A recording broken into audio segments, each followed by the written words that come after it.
Our final paper of the session will be given by Dr. Burtill from ICI Performance Chemicals, who will talk to us on the prediction and modeling of plant catalyst performance using laboratory tests.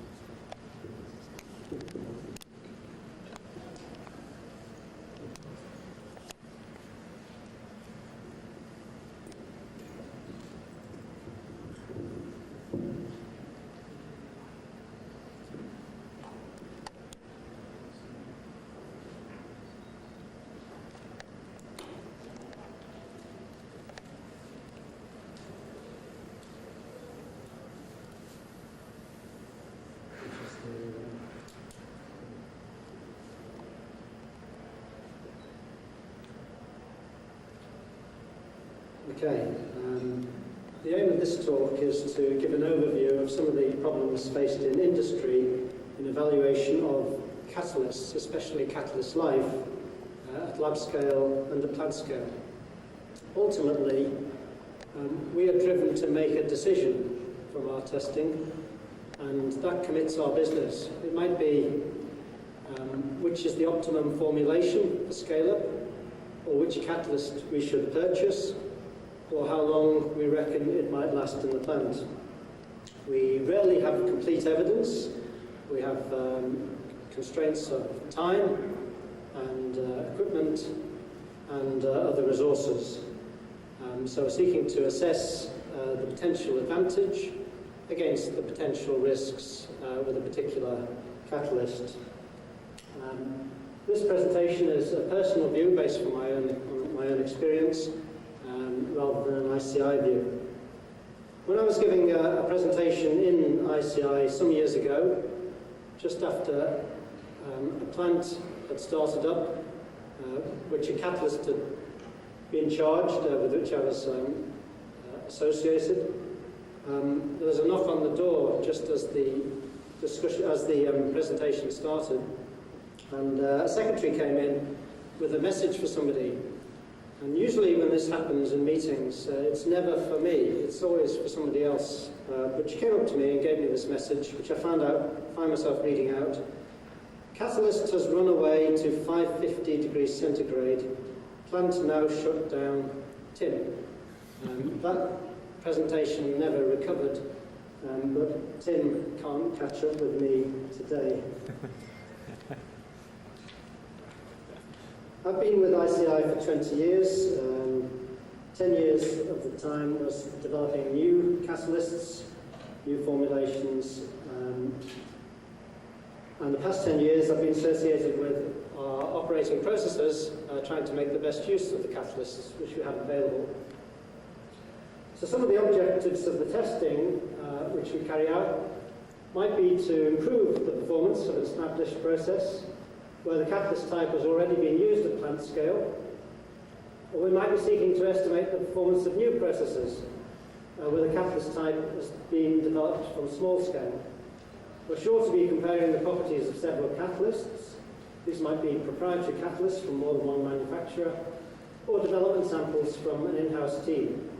We need to set up some sort of comparative initial performance assessment for the catalyst samples, and we need to assess the comparative lifetime performance.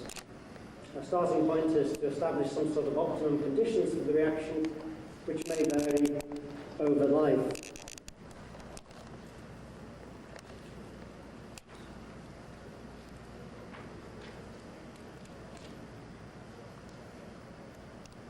So the typical methodology might be to use statistical experimental designs to determine optimum process conditions, remembering that they may vary over life, and more difficult still, which might be different from the optimum conditions for catalyst life. We set up some sort of standard conditions to compare the initial performance and a test regime for the comparison of decay trends over the catalyst life, with the objective of achieving the best life average performance. Finally, you should if you have the opportunity, go on to benchmark your laboratory work against actual performance at plant scale.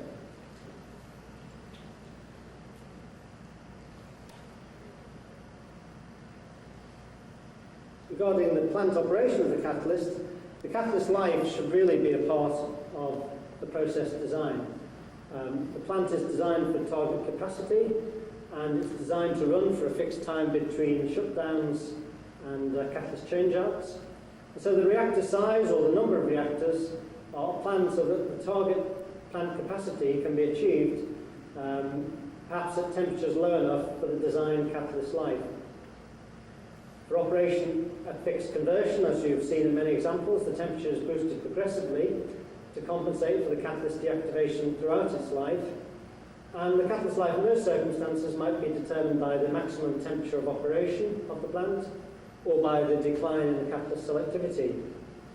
Alternative operation at fixed inlet temperature might have the active zone at the front of the bed, and the bed is designed to be of excessive length. But as the active zone declines, then the active part of the bed moves downstream, ultimately giving you an abrupt drop in conversion at the end of life. But in that circumstance, how can you be sure that the second half of the bed, which is not active at the start of life, is not decaying under the influence of the product compositions and high temperature? Might you do better to have two reactors in parallel, one of which is running for the first half of the process cycle, and the second which is brought into line when the first charge has decayed? Which is the best way of doing it? You maybe have to design some sort of appropriate test regime around that problem.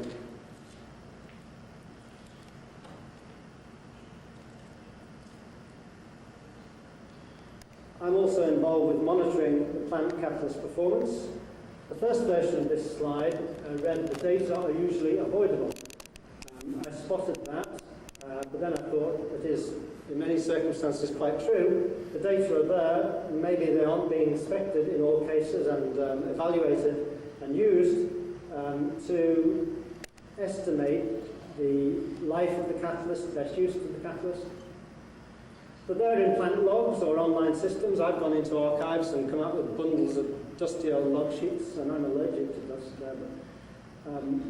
The data are feed rates, feed compositions, reactor temperature profiles, product distributions. In simple cases, you can do it directly from the plant data. In more complex cases, you may require a reaction model. A few examples of that. This is one of my own. It's an isothermal reactor. You've seen plots like this before. There was one this morning. I'm remembering Eugene Peterson's description of the S-shaped decay curve, which you can get in multiple decay mechanisms.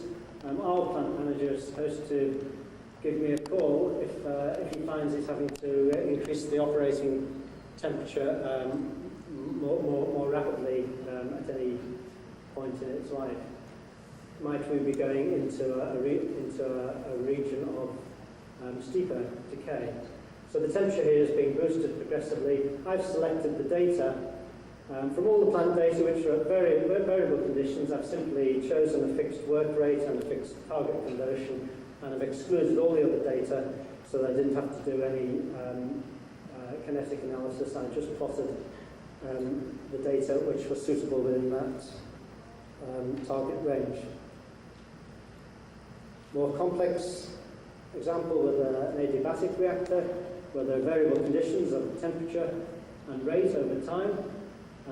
We've built up a reactor model to reduce the activity and selectivity to 2 parameters, one of which is the activity for the main reaction A1, and the other is the activity for an unselective consecutive reaction. These aren't to scale, this is just schematic, but you can see the basic idea.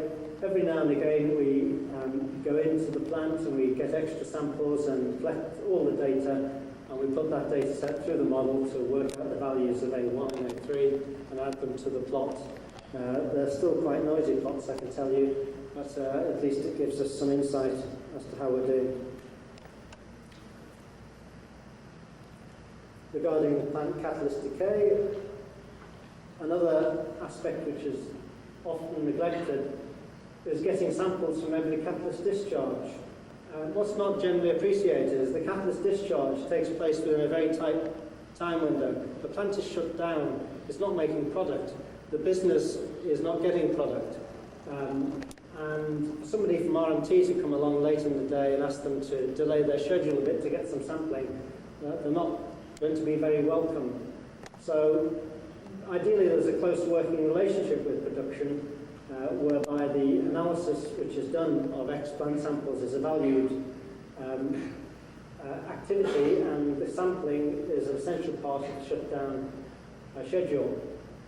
You take catalyst samples along the bed and across the beds, the wide beds. I've been at the top of a reactor in the middle of the night when it's still rather too hot for comfort, trying to suck pellets with a vacuum up from a tube before the discharge men come in, and they just pull out the base plates and all the stuff goes. So you've got to really work to get those samples. With the samples you've got, you can measure the catalyst performance from each sector in standard tests and build up a picture of the bed decay profile.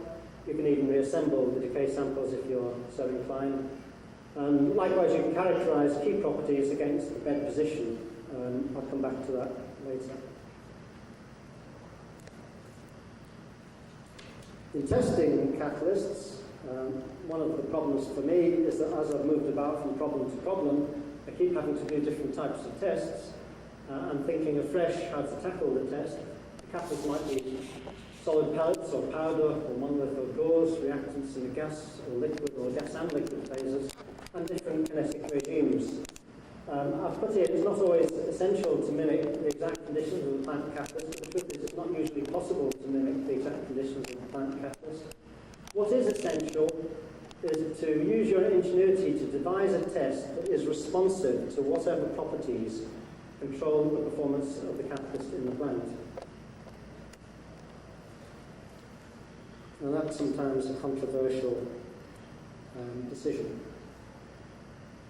I find it convenient to use the breakdown of catalyst decay given by Levenspiel in his textbook. He concentrates on activity decay, but cell activity decay is just as important, if not more important.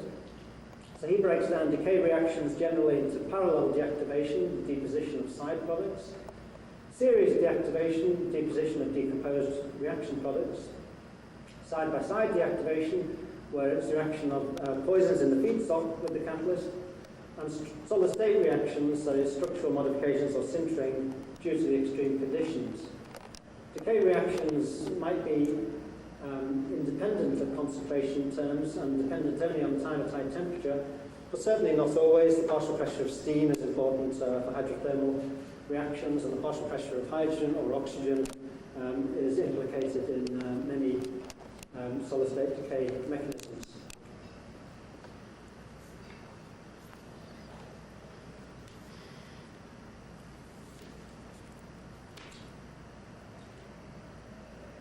Before I talk about the influence of pore diffusion on catalyst decay, as Professor Fruman reminds us, the same effects are seen along the catalyst bed. In the case of parallel deactivation, the deposited material is more towards the front of the bed, series deactivation more towards the end of the catalyst bed. In the case where there's no pore resistance, deactivation should be uniform throughout the pellet. If there's strong pore resistance, then parallel deactivation will take place more on the outside of the pellet, where most of the reaction's taking place. Series deactivation more inside the pellet, where the product concentration is higher. Side-by-side deactivation, the reactions of poisons might occur more on the outside of the pellet, poison reactions with high rate constant, or uniformly throughout the pellet, poison reactions with low rate constant. It seems to me that decay testing for parallel deactivation on commercial catalyst samples needs to be on whole pellets under conditions similar to the plant, as otherwise crushing the pellet is going to introduce rather severe influences.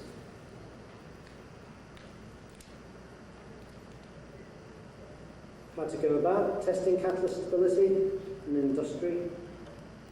You can do long-term tests in laboratory reactors under simulated plant conditions. You can also, if you've got them, use plant reactor side stream reactors, but I've never had access to those. One thing I have done is put basket samples of catalysts that I've been investigating into the plant catalyst bed at various points and retrieve them for post-mortem characterization at the next changeout. All these types of tests are very long in duration, and time is frequently something you don't have. And so I've been driven to using accelerated decay tests at lab scale where I think it's suitable.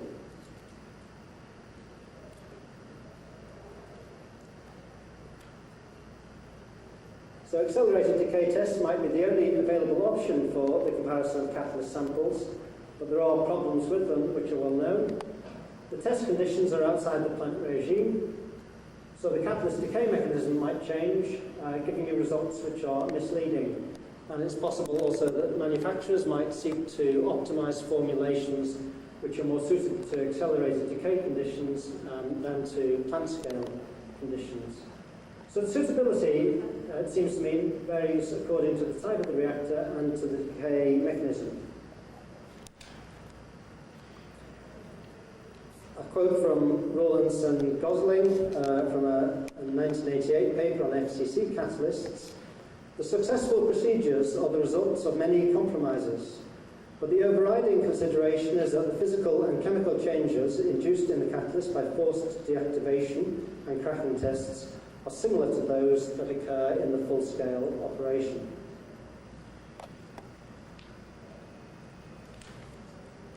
I've had a scout around the literature to see who else is publishing work on accelerated decay tests. I've never had cause to try accelerated decay for coating reactions.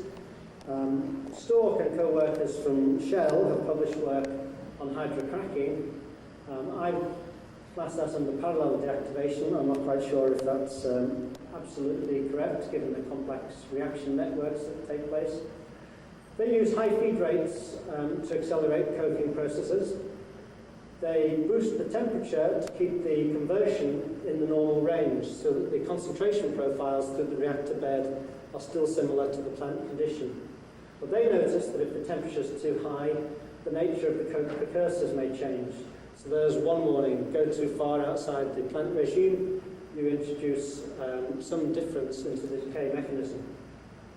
I see that Daniel Bourgeot has proposed the addition of coke accelerants for cracking reactions, where aromatic compounds, which are involved in initiation and propagation of coking reactions, can be used in systematic catalyst screening.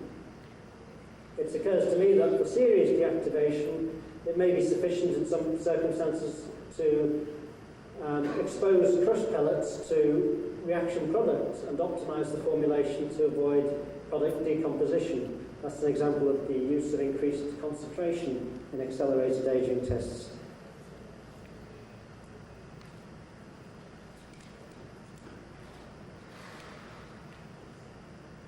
For side-by-side deactivation or poisoning reactions, you can increase the concentration of a known poison in the feedstock. But there are warnings that if the concentration change is too great, the absorption and subsequent reactions of the poison might be quite different to normal operation. An example I found from the literature was from automobile exhaust catalysts, static engine tests using fuel doped with additional lead.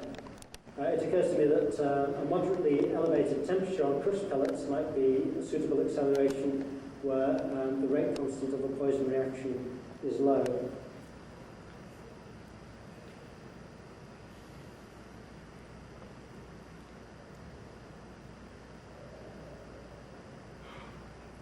For structural modification or sintering, or solid-state reactions in general,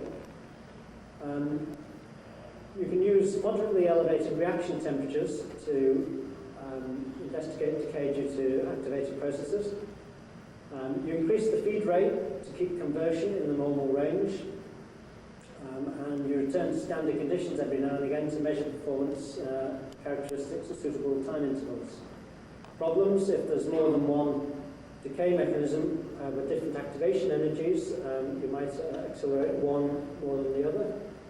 And there's the worry that the sintering reactions might give different crystallite size and shape distributions if the temperature is too high. Also, colleagues who've tried such things have suggested to me. Example from the literature, Rawlins and Gosling from Crossfield on FCC catalysts, using steam at elevated temperatures to accelerate hydrothermal deillumination of zeolite Y, followed by activity testing and empirical correlation to plant performance using models. Also with automobile exhaust catalysts, the use of high temperature furnaces under conditions varying from oxidizing to reducing, and static engine tests with high engine speed to generate high temperature. I was interested to hear Donald Beck's presentation yesterday. I asked him afterwards, did they use accelerated decay tests? And they do.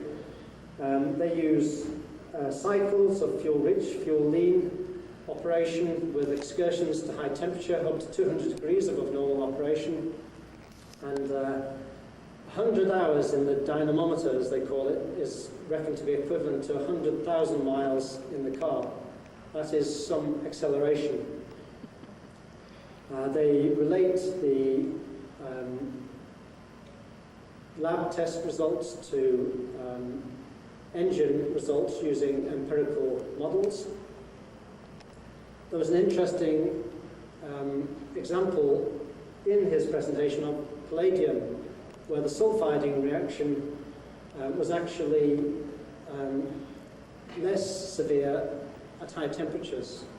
And Donald agreed that, in fact, palladium catalysts look really good under the accelerated test regime, which leads to the conclusion that you basically need to modify the test protocol if you move to a different catalyst. So for palladium, they need to look at it again and not just use the test regime which was suitable for platinum rhodium.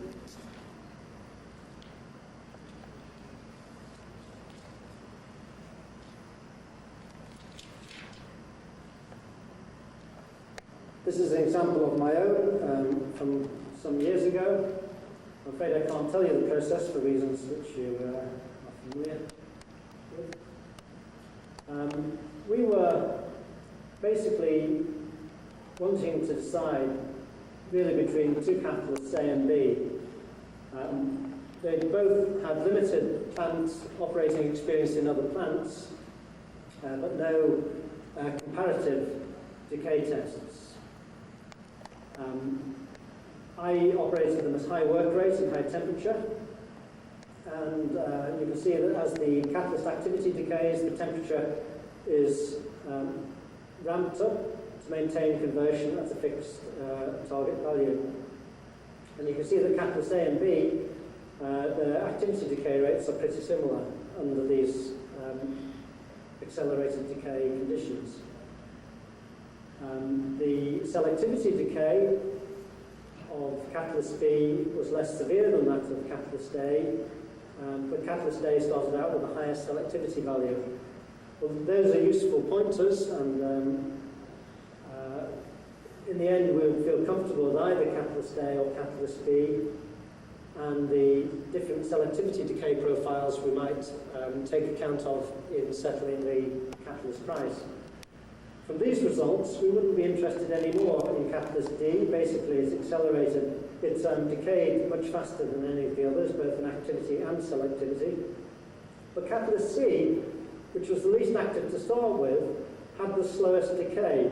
And so we wouldn't charge it to the plant on this basis, but this would be a useful pointer to do additional tests on catalyst C if having a more stable performance was more important than having a better start of life performance. I've used this type of accelerated decay test to explore the sensitivity of decay rates to other process conditions, including operating at suboptimum conditions for instantaneous performance, to see if the overall catalyst life was any better, and looking at the possible impact of other process changes such as different recycles or other changes in feedstock composition.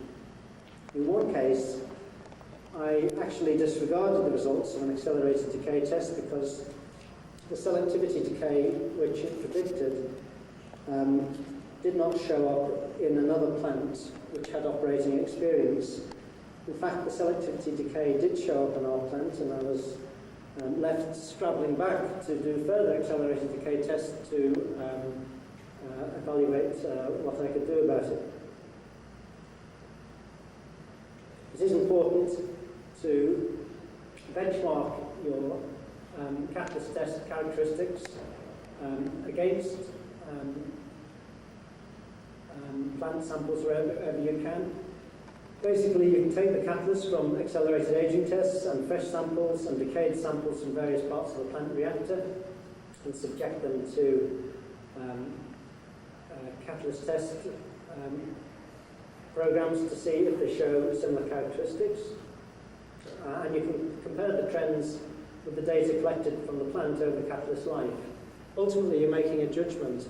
Are the results realistic? Are you looking at similar phenomena? More important still, if you can do it, is to compare the catalyst structure and composition measurements from lab scale and plant scale samples. But this isn't always possible. With commercial catalysts, you're frequently forbidden from non-analysis agreements from looking at the catalyst structure. Some words about catalyst characterization. There's a lot of things you can do and a lot of samples. And if you attempted to fully characterize a catalyst bed, it could be a lifetime operation. So you really need to focus each study using your existing knowledge and decide which factors are most important. In complex cases where there are different mechanisms of catalyst decay throughout the bed, such as strongly absorbed poisons at the top of the bed and coke from product degradation at the rear, you might need to devise decay tests which are suited to the different parts of the catalyst bed. So these problems can become very complex.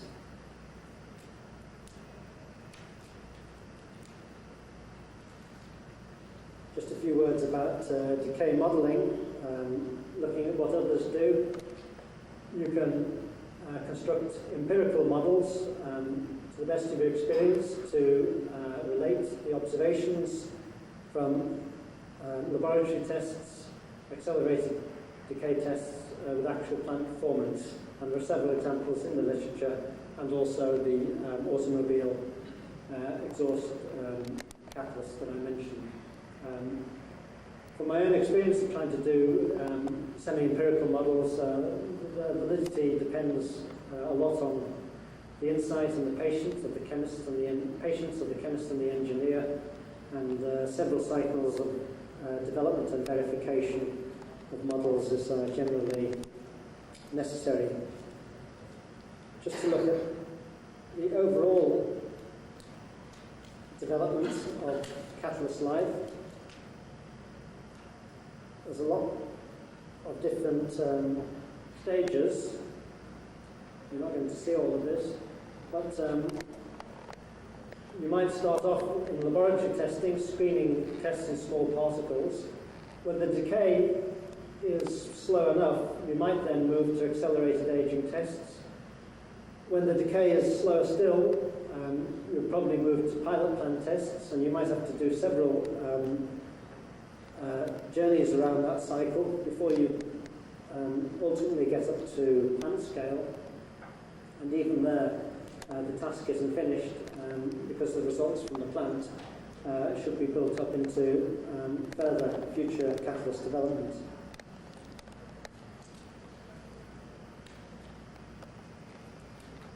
Just a few general conclusions that every reaction presents a different set of problems.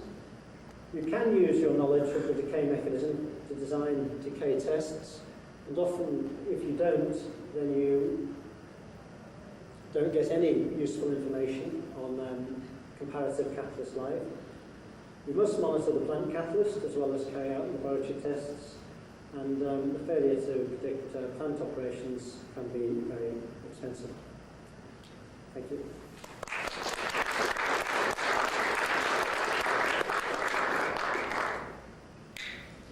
Thank you, John. We have time for questions. Yes, Cal. John, I read an article a couple of years ago about real-time modeling of plants and use of models. How much of that are you doing at ICI? I can't talk generally for ICI. I don't know across the whole company. By real-time modelling, you mean taking the data? Actually collecting data, yeah. having a feedback mechanism so that, or feedback to a model so that you can actually optimize for a given day what the set of parameters might be. Okay, I have heard of instances in processes where that is carried out. I have not any experience of doing that sort of thing myself, and I have to say those people who do such operations are very protective of their methodology. So I'm sure there is some, but I can tell you that we're not all doing it for all processes. Sorry, I can't answer in any more detail than that. Are you as a company or in at least in the area that you're working in taking lots of process data by computer now so that it's accessible to people to look at the activation mechanisms and problems, etc.? That sample isothermal plot that you saw, the first half of the plot, I was taking dusty old log sheets and taking numbers off and entering them into the computer by hand. For the past year or so, I've got access to a data bank with the yesterday's data. It's up to date to yesterday's data. I can't look in the reactor instantaneously, but I can see how it was doing yesterday. So I was up to date as that. Another process, the one which I showed you for an adiabatic process, I've had that facility quite a long time. So yes, we are doing that, and I think it's very valuable. Other questions? I had one. You talked quite a bit about the accelerated aging tests, and Professor Butler reminded us this morning of the dangers of doing that. Nevertheless, I understand the pressures that are involved to develop those types of tests. I guess my question is a general one. There is time and effort needed to develop accelerated aging tests in order to see that they really do give you results that you can rely on. It seems to me that that's only beneficial or profitable for reactions that are carried out large-scale, very important, high-volume products where a little bit of change in activity or selectivity makes a lot of difference in dollars. There seems to me to be an opportunity for us to develop as deactivation engineers, as it were, more generalized rapid aging tests to answer questions for less high-volume reactions. I wonder if you could just comment on the effort that's needed to develop reliable accelerated aging tests. Where do you at ICI put your time and money in developing those types of tests, and where do you not? I use them as an additional piece of evidence. I'm also looking, I use whatever evidence I have available. So plant citations from other plants, I will look at that, and I will do comparative tests by accelerated aging means, using my own knowledge of the decay mechanism and my own judgment. I won't be developing accelerated decay tests as an end in itself, because we are resource limited, and I have to spend my time focusing on our day-to-day problems rather than on getting the most ideal test. But some of the comments that I would make, how did it go, Professor Butt? The deity didn't mean us to fool around with time. We don't have that option in many cases. If you don't accelerate processes, then you don't have any data at all. We certainly don't have the time to build up detailed mechanistic pictures of each of the many catalyst samples which we have to look at. We need to move from one catalyst formulation to another, or from one manufacturer's product to another. We just cannot, it's not an option to do detailed kinetic investigations on every sample. So the challenge really is, we value the detailed academic investigations because we can look at those and they help us in our own judgments. But perhaps the challenge for the academic researcher is not to be too purist and say accelerated decay tests are not ideal, but instead to turn us around and say, how can we help to develop accelerated decay tests which are more meaningful? And that is maybe a challenge which I don't see much evidence of being met in academic research. Perhaps that's unfair, but that's how I would answer it. Okay. Yes, Cal. Just a point along those lines. In a class that I teach, or a short course I teach on catalyst deactivation, that's one of the questions I ask the students in the class is, what parameters can we tweak or change in order to get accelerated deactivation tests? And often what comes out is that it's probably a lot more, there's a lot more validity into increasing space velocity than there is temperature, because temperature may get you into another mechanistic region, whereas by speeding up the flow, one simply poisons the catalyst more quickly. So it seems like that there are things that people could look at there. It'd be nice to have somebody do a review paper on this and maybe do some more. I think I hear a volunteer. Okay. Any other questions? Just one other point, and that is that Professor Vermont made a plea for models. I know that John Budd has used models, and those are certainly not run in real time. That's one of the best ways, I think, to do short-term tests in other words, to simulate conditions, real conditions, in a very short amount of time, in the time that you can run it on your computer. So I think modeling is an excellent way to attack this problem. Other questions or comments? Yes, John, we were waiting on you. I would just say that indeed, EUs without